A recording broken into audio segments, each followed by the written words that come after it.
뉴욕 증시는 5거래일째 하락해 주간으로 2.2% 이상 밀렸습니다. 미국 고용지표와 중국 무역지표가 모두 부진함에 따라 글로벌 경제 둔화 우려가 더 높아졌습니다. 섹터별로는 국제유가가 하락하면서 에너지주가 2% 밀려 가장 부진했습니다. 이로써 이번 주 글로벌 증시는 경기 둔화 우려를 확인할 수 있는 소매 판매 그리고 소비자 물가지수 등 소비 지표에 주목할 전망입니다. 또 무역 협상 불확실성이 커지면서 협상 진행 과정에도 관심이 고조되고 있습니다. 국제유가가 1% 하락해 배럴당 56달러 초반을 기록했습니다. 미국 고용지표가 충격을 줬는데요. 비농업 부문 고용이 18만 명 늘어날 줄 알았는데 2만 명 느는 데 그쳤습니다. 이로 인해 전반적인 투심이 위축됐고 유가는 주간으로 0.5% 상승으로 만족해야 했습니다. 모건 스탠리 CEO 제임스 고먼이 미중 무역 협상이 합의될 가능성이 크지만 의미 있는 증시 랠리가 일어나기 어렵다고 말했습니다. 특히 중국이 앞으로 20년간 엄청난 도전을 받게 될 것이고 GDP 성장률도 6%보다 훨씬 떨어질 수 있다고 경고했습니다.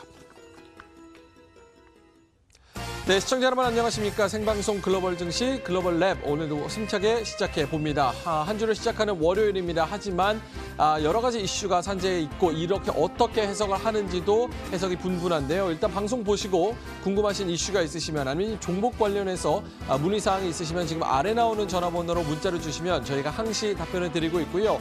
또 인터넷을 이용해 보셔도 좋을 것 같습니다. 머니투데이 글로벌 랩, MTN 글로벌 랩을 유튜브, 네이버 여러 가지 인터넷 창구에 검색을 해보시면 다시 보기 컨텐츠도 마련이 돼 있고요. 또 Q&A 섹션도 마련이 돼 있으니까요. 이 부분을 이용하셔도 큰 도움이 될 것 같습니다.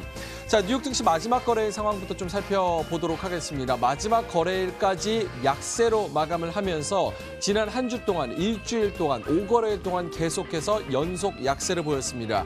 주간으로 2.2% 이상 밀렸는데요. 이번 주 뉴욕 증시가 어떻게 펼쳐질지 위로 방향성을 틀 수 있을지 좀 주목을 해봐야 될 것 같습니다. 지난주 마지막 거래일 같은 경우는 고용지표 그리고 무역지표가 모두 부진했습니다. 미국 고용지표 같은 경우는요. 18만 명 정도 고용이 늘어날 줄 알았는데 비농업 부문 고용이 2만 명 늘어났는데 그쳐서 충격을 줬습니다. 이게 통계 이상이다, 계절적 요인이다, 아니면은 경기 둔화의 신호다 여러 가지 해석이 분분한 가운데 우리 글로벌 랩에서는 어떤 해석을 가지고 있는지 이따가 월가 인터뷰를 통해서 좀 알아보도록 하고요. 또 중국의 무역 지표도 부진했고 그리고 무역 협상에 대해서도 화웨이가 미국 정부를 고소하겠다 이런 얘기까지 나오면서 무역 협상에 한 가지 걸림돌이 더 생긴 게 아니냐 우려가 불거졌습니다. 이번 주 같은 경우는 소매 지표에 조금 소비 지표에 좀 집중될 전망인데요. 소매 판매가 발표가 되고요. 그리고 소비자 물가 지수도 나옵니다. 이런 부분이 경기 둔화에 대한 우려 그리고 중앙은행의 움직임에 어떤 변수가 될지도 잘 해석을 해보셔야 될 것 같습니다. 자, 이렇게 뉴욕 증시는 하락했는데요. 어떤 특징주가 있었는지 함께 살펴보도록 하겠습니다. 급등한 상승주는 있었습니다. 첫 번째는 아쿠아 바운티 테크놀로지스입니다. 최근에 유전자 변형을 유전자 변형을 통해서 토마토, 옥수수 등등 여러 가지 품질을 향상시키는 그런 기술이 개발이 되고 또 상용화까지 되고 있죠. 여기는 유전자 조작을 통해서요. 어류의 유전자 조작을 한다고 합니다. 꽁치, 고등어 그리고 이 아쿠아바운티는 연어의 유전자 조작을 통해서 품질을 향상시키는 그런 생명공학사인데요. 미 FDA가 2015년 11월에 최초로 아쿠아바운티 테크놀로지스의 GM 연어, 그러니까 연어의 유전자 조작을 하는 것을 시동 판매를 승인했다고 합니다. 근데 이게 수입 경보 조치가 원래 걸려 있었는데 이게 해제가 되면서 캐나다에서 이 GM 연어를 수입해서 인디아나 사설에서 좀 키울 수 있다고 그렇게 발표가 났습니다. 이로 인해서 매출에 대한 기대감 커지면서 118% 급등하는 그런 모습을 보였습니다. 두 번째로는 펄 매트릭스입니다. 여기도 39%가량 급등했는데요. 특허받은 아이스퍼스라는 기술을 통해서 중증 폐질환 환자를 치료할 수 있는 흡입 치료법을 개발 중인 바이오 제약사입니다. 39%가량 올랐고요. 세 번째도 바이오주네요. 알리쿠아 바이오메디컬 35% 급등했는데 연조직 치료나 교체 관련한 의학 제품을 판매하는 재생의학 기술사입니다. 특별한 상승 이유가 있었던 것은 아니지만 35% 급등하면서 $3.52의 거래를 마치는 그런 모습을 보였습니다.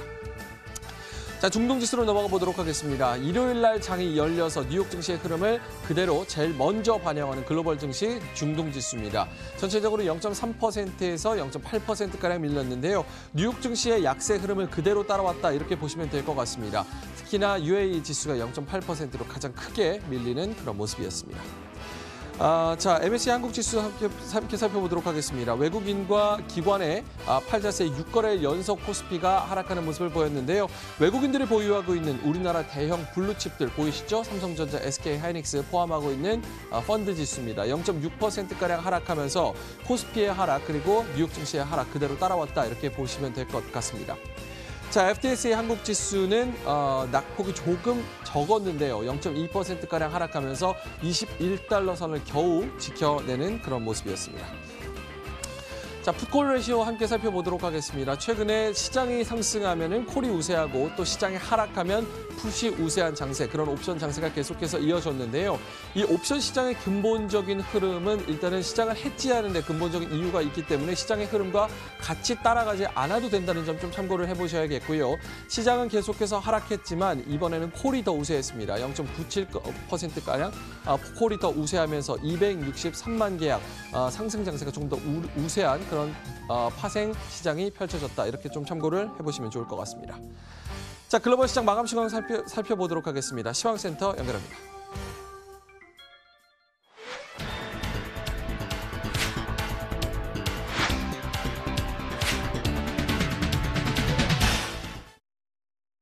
네, 30년 내 최고의 상승률을 기록했었던 미국 증시. 자, 이번 한 주는, 지난 한 주는 일단은 쉬어가는 흐름을 기록했습니다. 미국의 고용 지표가 정말 좋지 않았습니다. 여러 가지 핑계를 대더라도 일단은 이 좋지 않은 고용 지표에 대해서 좀 주목하는 하루가 또 되었고요. 이 중국의 수출입 관련 지표까지 좋지 않으면서 이 미국과 중국의 무역 마찰의 결과가 계속해서 경제 지표에도 따라서 나타나고 있습니다. 자, 그렇지만 미중 무역 협상이 당장이라도 열릴 것처럼 지난주 말했다면 다소 좀 좋지 않은 소식들 설전이 오고 가면서 그마저도 또 미룰 수 있다는 소식이 들려왔죠. 시장을 압박하는 요인이 한두 가지가 아니었습니다. 자, 미국 시장의 마감부터 함께 살펴보시죠. 자, 미국 다우지수와 S&P 500 지수 낙폭 정말 많이 줄이면서 마감했습니다. 전반적으로 지난주 내내 조정을 보였습니다. 5거래일 연속 하락세를 기록하면서 1, 2월의 상승폭을 뒤로 하고 3월의 출발을 그야말로 정말 조정이 아닌가 이렇게 시작할 정도로 시작을 했는데요. 그렇지만 금요일장의 특징은 일단은 좀 낙폭을 많이 만회했습니다. 장 초반에 낙폭 좀 떨어진 것을 만회하면서 약보합권까지 올라왔다고 보시면 되고요. 에너지와 소비 업종의 집중적인 매도세가 이어지면서 약세권을 이끌었습니다. 대형 기술주 역시 마찬가지인데요. 애플과 페이스북을 제외하고 대형 기술주 역시도 약세권에서 머무를 수밖에 없었던 하루라고 보시면 되겠습니다. 자, 5거래일 연속의 하락세가 좀 마무리될 수 있을지 오늘 밤 좀 더 지켜보셔야 될 것 같습니다. 자, 유럽 좋지 않기는 역시 마찬가지죠. 전거래일에는 유로존의 경제 전망치가 나오면서 유로존의 압박이 조금 더 심했는데 미국의 중국까지 지표가 좋지 않으면서 역시 하락세가 멈추지 않았습니다. 유로스톡스 지수 0.76% 하락했고요. 독일이 0.52%, 그리고 프랑스가 0.7%대, 영국도 마찬가지 하락세를 기록했습니다. 자, 이번 주는 브렉시트와 관련해서 중요한 투표가 예정이 되어 있는데, 자, 이번 주 이런 브렉시트와 관련된 불확실성 역시도 좀 털고 갈 수 있을지 여부에 대해서도 지켜보셔야 될 것 같습니다. 금요일장 가장 직격탄이 심했던 곳은 바로 아시아라고 말해도 과언이 아닐 텐데요. 우리나라 코스피 지수 같은 경우는 일단 북미 정상회담의 파투 이후에는 계속되는 하락세가 이어지고 있습니다. 6거래일 연속 하락세 강조하고 싶지 않은데요. 일단 지수는 많이 내려와 있습니다. 1.3% 이상의 하락세고요. 2137선입니다. 2137선에서 어느 정도 이제 반등을 좀 모색할 때가 되기도 했는데 이번 주 반등을 모색할 수 있을지 지켜보겠습니다. 지켜보시도록 하시죠. 자, 일본 역시도 2%의 하락세입니다. 21,000엔을 가리키고 있는 상태고요. 430포인트. 경기에 대한 우려감 벗어나지 못했습니다. 중국 시장의 낙폭이 유독 커 보이죠. 4% 이상의 하락세를 기록했습니다. 2월의 수출이 지난해 같은 기간 대비했을 때 20.7% 하락했다고 밝혔는데 같은 기간 대비로 했을 때도 상당히 좋지 않지만 3년 만에 가장 낮은 수치 기록하면서 불안감은 더욱더 커지고 있는 상황이죠. 조정으로 보자면 사실 지난주 중국 증시 그렇게 나빴던 것은 아니고요. 6거래일 만에 하락 반전하는 흐름이었습니다. 어렵게 회복했던 3,000선을 내주면서 간신히 2,969선에서 마무리했는데요. 중국 시장 내에서는 이 최대 증권사에서 중국 인민보험에 대한 매도 의견을 의례적으로 내면서 상당히 좀 좋지 않은 투심을 이끌기도 했습니다. 이런 부분들이 영향을 주면서 과매도권으로 들어가는 움직임을 보여줬는데요. 낙폭 줄이지 못하면서 4% 이상의 하락세로 장을 마무리했습니다. 홍콩과 대만 증시 역시도 약세를 기록했습니다. 신흥국 증시 함께 보시죠. 작년에 가장 좋았던 시장 중에 인도 시장이 있었죠. 1, 2월에 좀 부진했는데 이 글로벌 증시가 지난주에 무너지자 인도 증시는 오히려 반등하는 흐름을 보여줬습니다. 금요일 장에는 약세권에서 마무리했지만 5거래일 만에 소폭 하락한 것에 그쳤고요. 오히려 주간 상승률 기록했습니다. 하노이에서의 정상회담 이후에 상당히 좀 좋은 흐름 보여줬었는데 이 베트남은 3월 4일 그러니까 월요일장 928선을 고점으로 계속해서 하락세가 이어지고 있습니다. 914선에서 마무리가 됐는데 어느 정도 지지하면서 또 다른 상승을 모색할 수 있을지 지켜보시죠. 자, 중동 함께 확인하겠습니다. 새벽에 마감하면 중동지수 일단은 좀 약세권에서 벗어나지 못하는 흐름입니다. 지난주 금요일장이 좋지 않았기 때문에 시장에 대한 크게 기대를 하진 않았는데요. 이스라엘, 아랍에미리트 역시 0.29%에서 약보합권 내에서의 흐름을 기록하면서 좋지 않은 흐름 보여줬습니다. 자, 환율 시장의 움직임 함께 살펴보겠습니다. 달러화는 약세로 마무리하는 움직임을 보여줬습니다. 달러 인덱스 97.36 기록하면서 0.24% 소폭 하락세를 기록했고요. 달러 원 그리고 달러 엔은 소폭의 강세를 기록하면서 마무리했습니다. 시장상은 워낙에 좋지 않기 때문에 외환 시장도 조금은 좀 꿈틀하는 움직임 보여줬고요. 유가 하락세 두드러졌습니다. 유가는 일단은 1% 이상 조정 양상을 보이면서 주간으로는 소폭의 상승세지만 1%대 56달러 기록하면서 서부 텍사스산 중진류가 마감이 됐습니다. 금 가격 보시죠. 일단은 시장이 좋지 않았기 때문에 달러화까지 약세로 돌아서는 이런 흐름 보여주면서 원자재 시장의 강세가 눈에 띕니다. 금 가격은 1% 이상의 상승세 기록하면서 1,299달러까지 바짝 다가서는 움직임을 보여줬습니다. 자, 시장 전반적으로 좀 부진한 흐름 보여주면서 좋지 않았는데요. 월가에서는 어떤 종목들에 관심을 기울였는지 명민준 앵커와 함께 하시죠.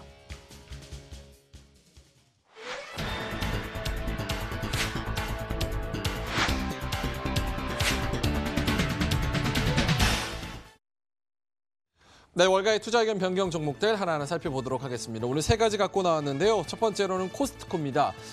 우리 주말에 할 거 없으면 코스트코나 가서 피자나 먹자 이럴 만큼 요즘에 장사도 잘 되고 주말에 여기 가면은 차들 쫙 서 있어서 들어가는 데만 1시간 걸리죠. 코스트코 홀세일에 대해서 RBC 캐피탈이 목표 주가를 상향 조정했습니다. 235달러에서 250달러로 상향 조정했는데 실적이 나왔습니다. 총 매출이 전년 동기 대비 7% 그리고 EPS 주당 순이익은 무려 42%가량 급증했습니다. 이렇게 성적표를 내놨는데 전망치를 상회하는 모습 그리고 견고한 판매 추세를 보이고 있다. 이로 인해서 목표 주가를 상향 조정했고요. 또 수익률에 대해서 조금은 불안한 면이 있기는 하지만 가격 정책에 대해서 생각을 해봤을 때 견고한 판매 추세를 계속해서 이어가고 있다. 판매 성장세는 계속 이어질 것이다라는 의견, 목표 주가 상향했고요. 투자 의견 아웃퍼폼으로 그대로 유지를 했습니다. 일단 매칭 종목으로는 이마트 잡아봤는데 이마트가 최근에 이마트 24 그리고 이마트 트레이더스 여러 가지 사업 다각화를 추진하고 있는데 그중에서 가장 코스트코와 비슷한 것은 이마트 트레이더스. 그렇기 때문에 매칭 종목은 이마트 잡아봤습니다. 자, 두 번째로 갑니다. 두 번째로는 이벤트 브라이트입니다. 여기가 이벤트 브라이트가 티켓플라이라는 회사를 보유하고 있는데요. 티켓플라이는 온라인 이벤트 그리고 온라인 콘서트 티켓 전문 판매 업체입니다. 경쟁 업체인 이벤트 브라이트에 2017년 재작년이죠. 2억 달러로 인수가 됐습니다. 이벤트 브라이트 같은 경우는요, 대표적인 연결점 비즈니스, 그러니까 B2B2C, 그러니까 소비자들을 생산자와 연결해주면서 중간고리에서 수수료를 먹는 그런 방식입니다. 간단하게는 지금 매칭 종목 보시면 인터파크가 있죠. 인터파크를 생각하시면 됩니다. 인터파크가 비즈니스와 그리고 소비자를 연결해주면서 중간에서 수수료를 먹는 그런 대표적인 업체죠. 인터파크를 잡아봤는데 투자 의견 변경 볼까요? 목표 주가가 32달러에서 28달러로 하향 조정이 됐습니다. 혹시나 인터파크를 가지고 계신 분들은 좀 주목을 해봐야 될 것 같은데요. 여기도 역시나 성적표입니다. 실적이 나왔는데 혼조된 4분기 실적 그리고 예상치를 하회하는 1분기 매출과 이익 가이던스 이게 발표가 되면서 일단은 기업 상황 자체가 너무 안 좋다라는 내용이 나오면서 목표 주가가 28달러로 하향 조정이 됐고요. 마지막 거래일에 주가 보시죠. 24% 이상 급락하는 모습을 보였고요. 8달러까지 떨어지면서 8달러 가까이 하락하면서 24달러까지 떨어졌습니다. 현재 목표 주가는 살짝 갭이 있는 것으로 지금 판단이 되고 있습니다. 자, 세 번째로는 옥타입니다. 파이퍼 제프리에서 목표 주가를 80달러에서 89달러로 높여 잡았는데요. 옥타가 무슨 기업이냐? 일단 우리 출근하면은 인증하죠. 카드 대고 건물 들어가고 아니면 지문 대고 건물 들어가는데 이런 신원 확인 솔루션을 제공하는 IT 업체입니다. 중소기업, 비영리 그리고 정부기관의 신원 제공자 호스팅 서비스를 제공하는 옥타라는 기업인데 우리나라 매칭 종목으로는 라운시큐어가 있겠죠. 일단 여기도 성적표입니다. 4분기 실적을 발표를 했는데 강했다고, 아주 좋았다고 합니다. 4분기 매출 가이던스 상단보다도 7% 이상 더 상회를 했고요. 과금 청구 같은 경우도 컨센서스보다 11% 이상 좋았다고 합니다.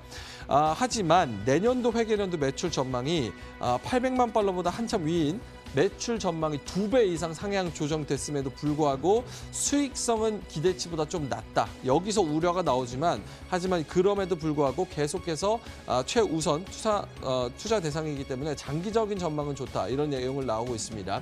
매칭 종목은 우리나라 국내 인증 시장을 선도하는 가장 최고의 정보 보안 전문 기업 라운시큐어가 있겠죠. 마지막 거래일에 3.4%가량 하락하면서 78달러 선에서 거래를 마쳤습니다. 자, 이렇게 월가 투자 의견 변경 종목들 3가지 알아봤습니다.